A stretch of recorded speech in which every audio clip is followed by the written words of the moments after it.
Сонце, прва специјалистичка биохемиска лабораторија во Македонија. Кармен Бауцентар. Се што ви треба на едно место.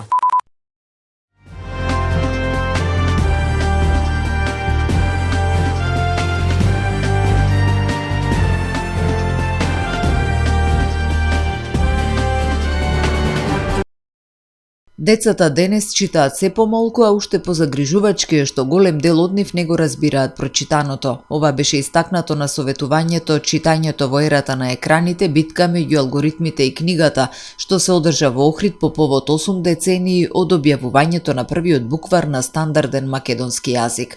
Организаторите и учесниците посочија дека потребни се нови пристапи за поттикнување на читачките навики кај најмладите.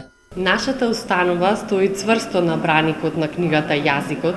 Имаме бројни проекти кои длабоко задираат и на еден посуптилен начин се впуштаат во сршта на образованието и уметноста. Се околу нас брзо се менува, така и ние преку овие форми на комуникации ги прошируваме сопствените знаења, а потоа ги пренесуваме кон другите. Преку проекти како Читаме и гласно раскажуваме, Охридската библиотека се обидува да им помогне на децата кои имаат потешкоти со читањето, особено во најраните оделенија. Токму во раната стимулација и современите пристапи на работа е клучот, велат експертите. Писателката за деца и уредник на просветно дело Ксенија Маказлиева Трајчева посочува дека мотивацијата кај децата зависи и од пристапот на наставниците и од изборот на литературата, но и од примерот што го даваат возрастните. Секогаш имало деца што повеќе читаат и деца што помалку читаат и деца што речиси ги читаат само лектирите, па и лектирите некои од нив не ги читаат. Меѓутоа, не е проблемот во децата. Проблемот е во нас возрастните. Како ние да ги мотивираме, како да им го покажеме патот по кој што треба да тргнат, ако не друго да ги прочитат барем лектирите. Колку е детето помало, толку е поважно да му чита возрастниот, да му чита на глас, да му чита експресивно, да го внесе детето во приказната. Тоа е едната страна, а другата страна е дека на модерното, на современото дете мора да му понудиме интерактивна приказна, во која што детето ќе перципира во приказната. Еден дел во приказната кој што ќе треба да доцрта, да дообјасни, да препознае, да преброи и веќе детето да стане активен член од дадената приказна. Сепак, наставниците на терен предупредуваат дека состојбата е загрижувачка. Колку читаат децата, мислам дека сме свесни сите, дека децата не ни читаат, ретки се тие деца што читаат. Како да ги мотивираме? Мислам дека се уште сите бараме начини.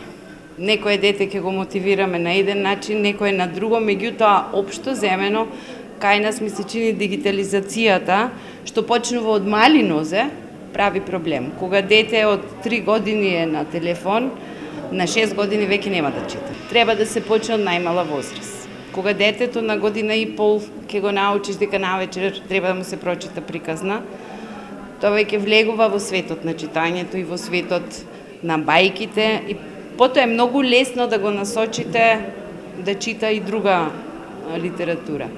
Ама кога дете ќе го научите дека навечер, ајде, имаш 10 минути да си погледаш YouTube-че, нема да го вратите да читате.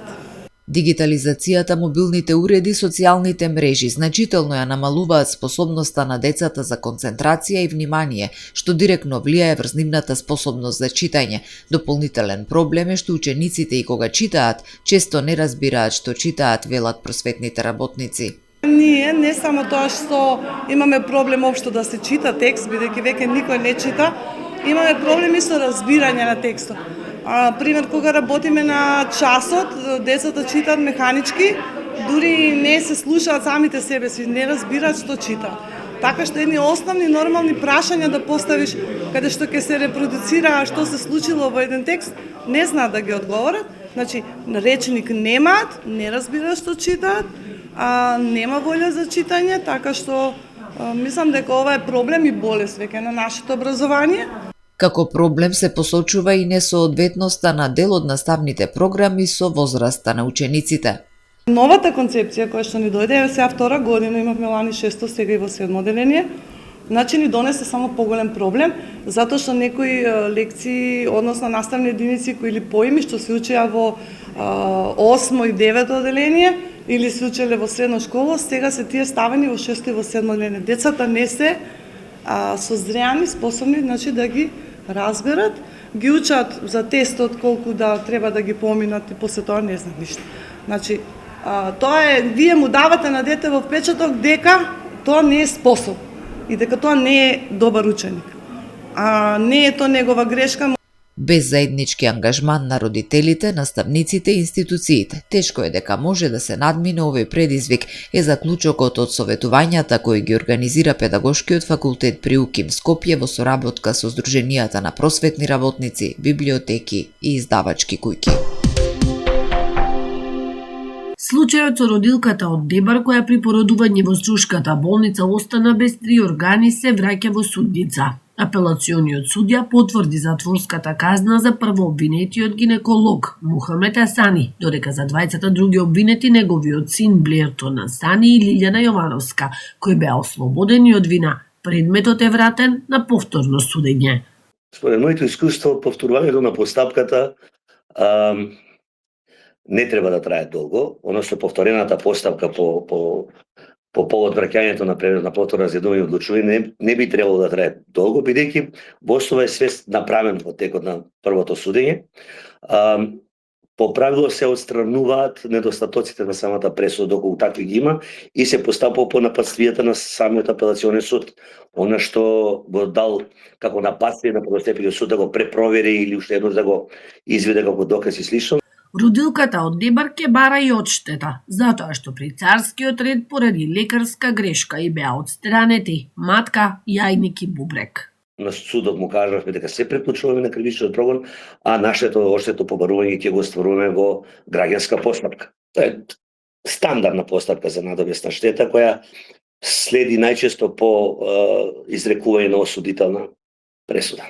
Гинекологот Мухамед Асани правосилно е осуден на 3 години затвор за тешки дела против здравјето на луѓето, но доби забрана за вршење лекарска дејност во трајање од 5 години. Градоначалникот на Охрид Кирил Пецаков оствари продуктивна работна средба со амбасадорот на Кралството Шведска во земјава Ола Солстром. Главни теми на разговорот беа тековните еколошки проекти како и стратегиите за зајакнување на туристичкиот потенцијал на Охрид на скандинавскиот пазар, информираат од општина Охрид. Еден од клучните столбови на меѓусебната соработка останува проектот одржливо управување со отпад на локално ниво. Овој проект се реализира во партнерство со Salar International организација која е дел од Шведската асоциација на локални власти и региони. Во делот на туризмот на средбата беа разгледани конкретни иницијативи за привлекување на поголем број гости од Шведска. Акцентот беше ставен на организирање на специјална промоција на Охрид во Шведска со цел презентација на културното наследство и природните реткости како и креирање нови мрежи за соработка, посочуваат од општината. На средбата додаваат било потенцирано дека Охрид останува отворен град подготвен за соработка со меѓународните партнери. Приоритетот на локалната самоуправа е преку ваквите партнерства да се обезбеди долгорочен развој кој ќе донесе бенефит за сите граѓани. Амбасадорот Солстром и градоначалникот ја потврдија заложбата за натамошно зацврстување на пријателските односи и реализација на нови заеднички иницијативи во престојниот период, соопштуваат од општина Охрид. Со низа пригодни манифестации, секторот за внатрешни работи Охрид и регионалниот центар за гранични работи Запад ќе го одбележат 7 мај, денот на македонската полиција. Утре 6 мај од 13 до 19 часот на градското пристаниште во Охрид во организација на полициската станица за граничен надзор Охридско езеро ќе се одржи отворен ден на кој граѓаните ќе можат поблиску да ги видат пловните објекти, како и другите материјално-технички средства и опрема со кои своите работни обврски ги извршуваат полициските службеници од езерската полиција. Централниот настан ќе се одржи на 7 мај во четврток, кога СВР Охрид организира прием за представници на локалната самоуправа од Охрид и Дебрца, со представници на органите на државната управа со кои соработува, како и за активните и пензионираните полициски службеници. Во таа пригода ќе биде прогласен и најдобриот полицаец. Честитки по повод 7 мај, денот на македонската градската полиција на СВР Охрид први и упатија најмладите децата од детската градинка Јасна Ристеска, кои вчера ги посетија полициските службеници во полициската станица во Охрид и разгледаа дел од работните простори, полициските возила и се запознаа со одредена опрема која се користи при секојдневното извршување на полициската работа. Во Основното училиште Свети Климент Охридски денеска беше реализирана показна вежба за евакуација при елементарна непогода во организација на Црвен крст Охрид. На вежбата беше демонстрирано високо ниво на професионалност, координираност и ефикасност од страна на тимовите на територијалната противпожарна единица Охрид, секторот за внатрешни работи, како и тимовите за прва помош, реалистички приказ на повреди и психолошка прва помош на Црвен крст Охрид. Активностите се реализираа во координација со Центарот за управување со кризи и Дирекцијата за заштита и спасување. Симулацијската вежба се одвиваше според сценарио на земјотрес проследен со пожар, при што беше тестирано реалното време на пристигнување и интервенцијата на надлежните служби.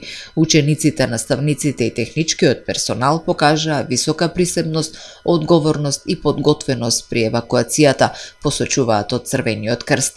Со оваа активност училиштето го тестираше и практично го примени оперативниот план за заштита и спасување, како и планот за евакуација согласно законските обврски за редовно спроведување на вакви вежби.